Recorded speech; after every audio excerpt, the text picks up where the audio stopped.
Bonjour à toutes et à tous et bienvenue à la présentation des 4 matchs entre l'Allemagne et le Japon, l'Espagne contre le Costa Rica, le Maroc contre la Croatie et la Belgique contre le Canada. Alors c'est le groupe de la mort entre en jeu, qui sortira vainqueur? On verra bien tout ça. Au programme, analyse de ces matchs et propositions de paris sportifs sur ces mêmes matchs si je vois une opportunité bien sûr pour parier. Avant ça, si vous n'avez pas suivi la présentation des matchs du jour, Argentine contre Arabie Saoudite, Danemark contre Tunisie, Mexique-Pologne et France-Australie, vous pourrez vous rattraper en cliquant sur le lien qui s'affiche à l'écran pour regarder la vidéo où j'en parle et voir ce que je vous conseille sur cette Coupe du Monde.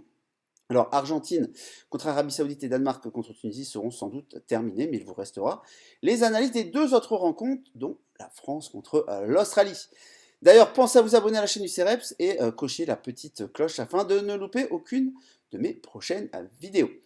Et pour fêter ce grand événement qu'est la Coupe du Monde de football, nous avons mis en place exceptionnellement avec le CEREPS un kit que nous avons appelé Tacler les books. Ce ne sont pas moins de 7 outils exclusifs qui vous aideront à maximiser votre réussite durant cette Coupe du Monde, comme par exemple un outil qui me tient à cœur, c'est le 6e outil. Et il concerne en fait mon pari préféré tout simplement sur le football qui vous servira lors de sa Coupe du Monde et bien sûr pour les compétitions ultérieures. Pour les plus curieux et pressés d'entre vous, je vous invite à aller voir le lien en description sous cette vidéo. Vous ne serez pas déçus et c'est gratuit. Allez, c'est parti. Je vais les faire dans l'ordre des horaires tout simplement. 11h Maroc contre Croatie, 14h Allemagne contre Japon, 17h Espagne contre Costa Rica, 20h Belgique contre Canada. Alors comment je fonctionne? Tout d'abord, je fais un premier coup d'œil à la vue des codes, comme un parieur débutant, en fait, voilà, qui discuterait un peu à la machine à café. Ensuite, l'analyse est un petit peu poussée, voilà, un peu plus poussée, ce qui se cache derrière les cotes. Et enfin, y a-t-il un pari intéressant à tenter ou non en fin de vidéo? Allez, c'est parti, 11h, Maroc contre Croatie.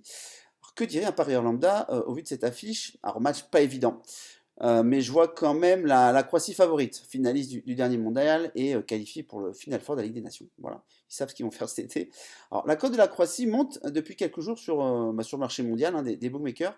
Elle est passée de 1,96 le 16 novembre à 2,1 aujourd'hui. Voilà, d'où forcément la cote du Maroc et du match nul diminue, c'est un peu les vases communicants. Alors pourquoi? Le Maroc, en fait, depuis qu'ils ont changé de coach, donc au revoir coach Vahid Alilozic, reste sur des bons résultats. 5 matchs amicaux, 3 victoires, 2 matchs nuls, dont un 3-0 contre la Géorgie dernièrement, c'est le dernier match. Alors certes, ils n'ont pas rencontré, on va dire, des foot de guerre, mais la confiance est quand même là pour nos amis marocains. À noter un 2-2 contre le Qatar cet été. Alors ils ont eu un carton rouge à la 55e minute. Quand on voit le niveau du Qatar, bon, sur le match d'ouverture, cela peut poser question, même si pour moi on n'a pas vu le vrai niveau du Qatar. C'est pas possible qu'ils aient ce niveau-là. Donc la Croatie reste la Croatie, hein, solide, avec un bloc d'expérience, même si la défense est un peu jeune, mais de qualité. Voilà, vous verrez. Niveau gardien de but, ils sont bons de chaque côté. Bono contre Livakovic. Là-dessus, j'ai pas grand-chose à dire. Et j'ai une idée sur ce match-là de Paris que je vous livre en fin de vidéo d'ici quelques minutes. On va passer au match de 14h entre l'Allemagne et le Japon. Alors, notre fameux parieur débutant, il dirait quoi sur cette affiche? Bon, sûrement belle affiche, mais à la fin, c'est toujours l'Allemagne qui gagne. Alors, ce dicton était vrai dans le temps, on va dire le temps de mon père, voire de mon grand-père. Aujourd'hui, voilà, c'est un peu du plomb dans l'aile. Alors, au vu des cotes, effectivement, on peut que acquiescer ce qu'aurait dit le parieur débutant, mais l'Allemagne a presque 70% de chances de remporter ce match, c'est pas rien.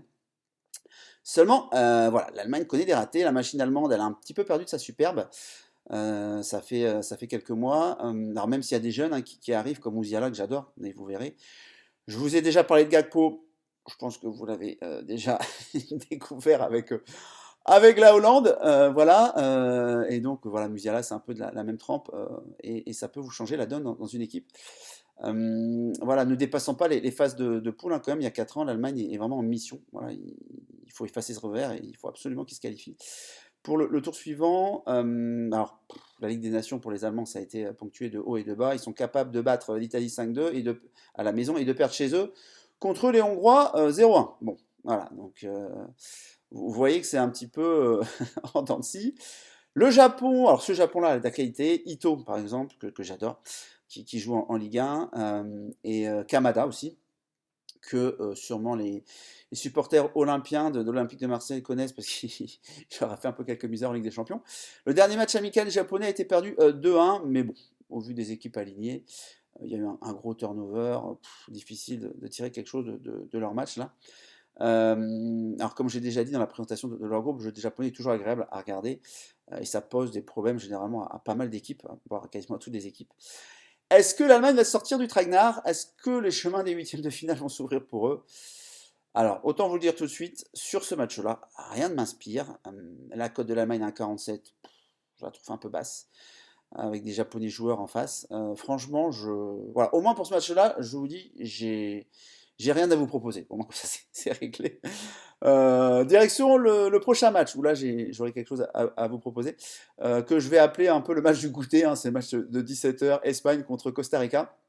Alors, notre fameux parieur débutant, qu'est-ce qu'il dirait à la machine à café en voyant l'affiche? Il dirait que bon, voilà, l'Espagne, sans problème, par au moins 2 buts d'écart, au vu de la différence de niveau. Bon, la lecture des cotes, on peut pas aller dans son sens. 1,15 pour la victoire de l'Espagne, 7 pour le nul, 20 pour le Costa Rica. C'est un petit peu, si je peux me permettre l'expression, défoncer des portes ouvertes que de le dire. 87% de chances de remporter le match pour l'Espagne. Voilà, l'Espagne, demi-finaliste du dernier Euro, premier de sa poule en Ligue des Nations. Au moins, ils sont occupés aussi cet été. Ils vont voir les Croates pour le Final Four. C'est une équipe en forme, hein, avec un milieu passionnant. Gavi, Busquets, Pedri, j'adore. Voilà, j'adore. Il y a de la jeunesse. Ils ont toujours leur spécificité de possession de balle, pardon. Alors, posséder la balle n'est pas synonyme de victoire, mais bon, ça contribue bien aussi.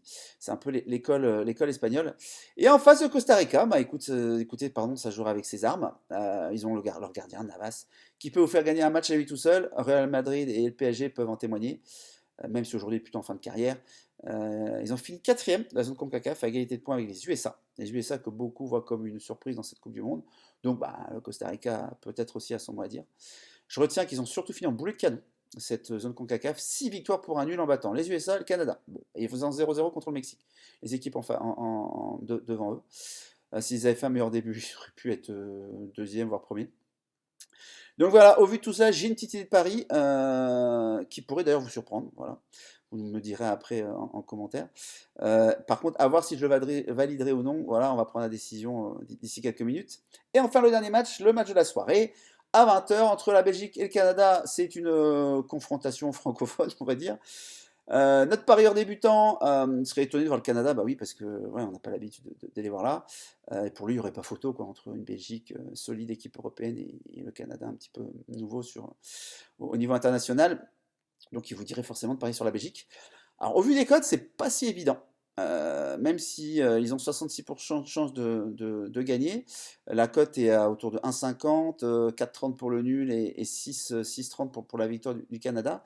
Et la cote de la Belgique est passée de 1,4 à 1,7 en une semaine. Voilà. Et honnêtement, c'est aussi ce que je ressens par rapport à cette équipe belge. J'ai discuté avec un ami belge, voilà, ça aide toujours pour prendre le pouls dans le pays. Et il m'a dit qu'au pays, vraiment, ils ont peu d'espoir de très bien figurer dans cette Coupe du Monde. KDB, Kevin De Bruyne, pardon, est trop seul, Lukaku est blessé, la défense est vieillissante. Bref, on va dire que le doute est là. En plus, pour rien arranger, ils ont perdu 1-2 en amical contre l'Égypte. Bon, autant vous dire que ça rassure personne au pays. Alors qu'ils avaient fait une phase de qualification pour la Coupe du Monde très intéressante, 6 victoires de nul, 25 buts marqués, 6 encaissés. Voilà, il y avait le Pays de Galles, la République tchèque dans leur pool, dans leur groupe, pardon. Mais durant la Ligue des Nations, voilà, ils ont subi la loi des Pays-Bas. Ils ont fini deuxième à 6 points, c'est-à-dire qu'à chaque fois ils ont perdu contre des Bataves. Et ils ont pris une belle défaite, 6-1 aussi, à un moment donné. Bon, ils se sont vengés contre la Pologne en mettant 6-1. Mais en gros, voilà, la Belgique, un peu comme les Allemands, ça peut être tout ou rien, c'est vraiment dans le scie. Et nos amis francophones, nos amis canadiens, premier de la zone CONCACAF, comme j'ai dit, un bel exploit pour eux, ils ont fini premier au goal average par rapport au Mexique. Équipe jeune, hein, qui progresse, qui vise, ils se préparent vraiment pour leur Coupe du Monde dans 4 ans. Je pense qu'il y aura vraiment, dans 4 ans, je peux vraiment les voir sortir de leur poule, à voir qu'est-ce qu'ils auront comme poule. Il y a certains joueurs de qualité, comme Jonathan David, voilà, que je représente plus, qui joue à Lille. Davis aussi, du Bayern de Munich, super joueur, mais bon, il est un peu blessé, pas sûr qu'il soit sur la feuille de match, donc c'est embêtant parce que c'est un manque pour le Canada au vu de sa qualité. Voilà, donc au vu de tout ce que j'ai pu lire et entendre, j'ai un pari aussi à vous proposer, et cela tombe bien, parce que c'est le moment de vous partager mes réflexions. Voilà, donc on va partir sur Maroc-Croatie. Maroc-Croatie. Alors voilà, je vais sur le Croatie, la Croatie, la Croatie, pardon, en draw no bet, c'est-à-dire en victoire de la Croatie avec match nul remboursé à une cote de 1,40, que je trouve vraiment honnête, voilà, très bien payé. Alors petite précision, ça, hein, si vous avez déjà le kit spécial, hein, si vous êtes procuré de la Coupe du Monde que j'ai créé avec le CEREPS, bah, vous pourrez vous concocter une cote un peu plus haute que ce 1,40, voilà. Si vous avez le kit, vous savez de quoi je parle. Pour les autres, je vous laisse aller cliquer dans le lien de la description pour avoir le kit, vous verrez ce qui peut vous faire gagner un peu plus d'argent. Voilà, et c'est gratuit. Alors ça s'appelle face à face remboursé si nul chez Paris en web. Hein, voilà. J'ai pris ce bookmaker comme base. Je pensais ensuite aller vers le match Espagne-Costa Rica, prendre un Costa Rica avec un handicap de plus 2,5 buts contre l'Espagne 1,52. En gros, ça veut dire que vous gagnez votre pari si le Costa Rica gagne, s'ils font match nul, et s'ils perdent de 2 buts ou moins. Voilà, je trouve ça vraiment sympa parce qu'il y a Navas dans les buts. Et Navas, mine de rien, c'est un joli dernier rempart. Alors par contre, voilà, je vous laisse juste juge pardon, de celui-là. Parce qu'il faudrait vraiment confirmer la composition des équipes, il faudrait vraiment que Navas soit dans les buts. Si Navas n'est pas dans les buts, je ne le prends pas. S'il est, voilà, à voir si c'est vraiment la défense titulaire aussi du Costa Rica. Mais ça pourrait être intéressant, franchement, ça pourrait être intéressant. Parce qu'il y a Navas, il est capable de vous sortir pas mal de buts. Et ce qui peut faire rester comment j'allais dire, le Costa Rica dans ce handicap-là. Alors là, c'était plutôt une intuition que je donne comme ça. Je ne le validerai pas forcément celui-là. Par contre, autre pari que je validerai, c'est sur Belgique-Canada. J'en ai déjà fait des comme ça sur cette Coupe du Monde-là. C'est match nul à 1,50 et remboursé si la Belgique gagne. Franchement, j'aime bien celui-là. 1,50, je trouve vraiment pas mal, assez bien payé. Donc voilà, pari en web, onglet résultat, et tout en bas, ça fait partie des deux derniers paris. Donc c'est résultat remboursé si Belgique gagne à 1,50. Franchement, j'aime bien ce pari-là. Donc voilà, j'ai deux paris validés, Croatie de Renobet et match nul Belgique-Canada. Et si Belgique gagne, vous êtes remboursé. Voilà, je vous ai dit où le trouver, hein, anglais résultat, tout en bas chez Paris en web. Bah voilà, maintenant ça vous travailler un peu, donnez-moi votre avis sur ces matchs. Quel pari vous allez jouer ou pas? N'hésitez pas à argumenter. J'ai vu que certains d'entre vous m'avaient dit ouais, ils allaient attendre un peu, c'était un peu frileux, mais voilà, il n'y a pas de mal à attendre un peu et à regarder un peu les premiers matchs, voir ce qu'il y a eu. Quand on voit l'Angleterre 6-2 contre l'Iran, bon, c'est bah voilà, c'est assez impressionnant, même si ça ne change pas mon idée sur l'Angleterre. Je ne voyais pas forcément les très loin, donc on verra bien. Je me suis peut-être totalement trompé sur eux. Donc n'hésitez pas à commenter, voilà, ça me ferait plaisir. Et de toute façon, je vous dis, et je mens pas, je lis tous les commentaires et j'y réponds. Voilà. Donc petit rappel, hein, vous avez le lien dans la description sous la vidéo pour le kit spécial événement Coupe du Monde, tacler les bookmakers, allez-y. Vous avez 7 outils exclusifs et gratuits, allez-y, vous m'en direz des nouvelles et vous pourrez même gagner un peu plus d'argent avec le 6e outil, les paris que j'aime bien, vous allez voir. Et une petite astuce. N'hésitez pas non plus à partager cette vidéo si elle vous a plu et à vous abonner à la chaîne du CEREPS. Voilà, quant à moi, je vous retrouve à 16h. Demain, comme d'habitude, tous les jours, je vous accompagne. Et pour la présentation des groupes G et H. Voilà, c'est tout pour moi pour aujourd'hui. Je vous dis à demain, bonne journée, bye bye.